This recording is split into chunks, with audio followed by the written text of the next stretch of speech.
Magandang araw mga mag-aaral ng ikasampung baitang. Ikinagagalak kong kayo ay mabahaginan ng panibagong kaalaman. Kayo na ay nasa ika-6 na aralin na nasa ikalawang markahan na may paksang wastong pagtugon ng pamilya sa napapanahong isyong panlipunan. Naway may karagdagan ulit kayong kaalaman na matututunan. Huwag kayong mag-alala sapagkat sasamahan namin kayo sa pag-aaral ninyo. Ako nga pala si Ginoong Ronnie Pingol at tawagin na lamang akong Teacher Ronnie. Kasama ninyo rin ako sa gagabay sa inyo sa araling ito. Ako nga pala si Ginoong Rafael Aldrin Sinervida at tawagin nyo na lamang akong Teacher Rafa. Tara, sabay-sabay nating tuklasin kung ano nga bang meron sa aralin na ito.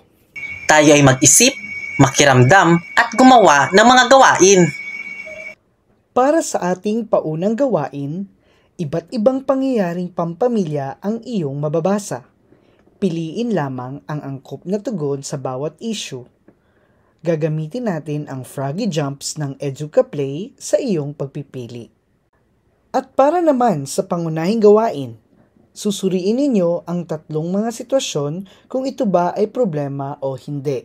Magbibigay din kayo ng maaari niyong solusyon at salaysay sa mga ito gamit ang jot form.